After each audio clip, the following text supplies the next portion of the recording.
Salam alaikum à tous les musulmans et que Jésus-Christ soit avec vous pour tous les chrétiens. Bon mes frères et sœurs, là je viens de me lever comme d'habitude et comme à chaque levée, à chaque fois que je me réveille le matin, je regarde l'actualité comme je vous ai dit de l'Afrique et tout ça. Donc là, en fait là j'ai regardé vite fait parce que je vous avais dit que j'allais revenir par rapport au présidentiel au Mali, tout ça et tout. Donc voilà, en fait, là, bah, pour tous les personnes intéressées par ma chaîne YouTube et tout ça, qui sont intéressées sur ce qui se passe au Mali et tout, parce que moi ça m'intéresse quand même, parce que voilà, ça reste, comme j'ai dit, ça reste, voilà, ça reste l'Afrique. Je suis pas malien, certes, mais bon, moi, je me sens africain avant tout. Donc mes frères et sœurs, je suis obligé d'informer toutes les personnes qui sont intéressées par ma chaîne en France, que au Mali, en fait, voilà, lors du premier tour, il y a eu beaucoup d'incidents qui s'est passé, tout ça et tout. Donc, ils ont dû fermer 895 bureaux de vote. Parce que bon, voilà, il n'y avait pas de sécurité et tout ça. Les Maliens n'avaient pas de, comment dire, n'avaient pas assez de policiers pour gérer les gens qui s'acharneraient, enfin, qui voudraient empêcher les gens de voter. Donc là, en fait, là, on est au deuxième tour et la sécurité commence à venir parce que bon, comme je vous avais dit, tous les bureaux de vote étaient fermés par rapport à l'assassinat qu'il y a eu. Il y a eu un assassinat il y a 3 jours là, en fait, un président d'un bureau de vote s'est pris une balle dans la tête par des hommes djihadistes et tout ça et tout. Donc là, en fait, là, c'est juste pour vous informer en fait que là, les bureaux de vote sont toujours fermés, mais dans les régions du Nord, il y a quelques bureaux de vote qui commencent à s'ouvrir parce que là, ils sont en train voilà, de faire appel à l'armée malienne. Voilà, il y a l'armée malienne. La sécurité commence à venir petit à petit. Donc là, il y a certains bureaux de vote qui commencent, euh, qui commencent à se réouvrir et tout ça. Et donc voilà, là, ça s'annonce un peu je dirais, plus positif pour l'avenir parce que bon, là, la sécurité commence à venir et le but final, c'est qu'il y a la sécurité, quoi. Parce que s'il n'y a pas de sécurité, il n'y a pas de vote.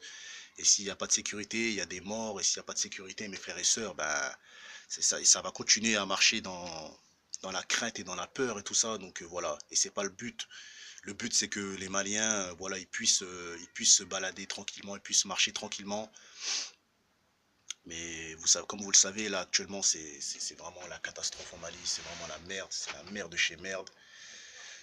Donc voilà quoi. Donc là, je vous informe pour vous dire qu'il y a que deux bureaux, il y a deux ou trois bureaux de vote qui ont été ouverts. Mais la plupart des bureaux de vote restent fermés parce que voilà, il n'y a peut-être pas assez de policiers qui veulent tenter de protéger les bureaux de vote parce que voilà, les djihadistes aussi sont armés. Il faut savoir que même si les policiers ont des armes ou l'armée malienne ont des armes, et ben les djihadistes ils sont autant armés qu'eux. Donc voilà, je pense qu'il y a aussi un peu de peur d'hommes des hommes du Mali qui ont peur, voilà, qui ont peur parce que voilà, ils se disent même si on est armé, les djihadistes aussi sont armés, donc voilà, on est qui nous on est qui nous pour les empêcher de faire ce qu'ils ont à faire. Les djihadistes, eux, je vous rappelle que eux, ils n'ont pas peur de la mort, hein, ils n'ont pas peur de la mort, mais après, les gens qui travaillent pour l'armée malienne ou les Français qu'on envoie au Mali, tout ça, eux, ils ont peur de la mort, donc automatiquement, ils cherchent aussi à avoir leur propre sécurité avant avant d'aller protéger la sécurité des bureaux de vote et des citoyens et tout ça. Donc voilà.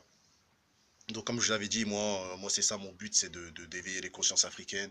Bon après c'est vrai que là je peux pas, je dis, en fait là je suis juste en train de vous informer, mais vous pouvez vous informer vous-même. Mais en fait là je fais ça vraiment pour les personnes qui travaillent. Je fais cette vidéo là pour les personnes qui travaillent, qui ont un travail, qui ont des enfants et que peut-être qu'ils n'ont même pas le temps de regarder ce qui se passe au Mali actuellement, qui sont maliens parfois, qui sont maliens, mais ils n'ont pas le temps.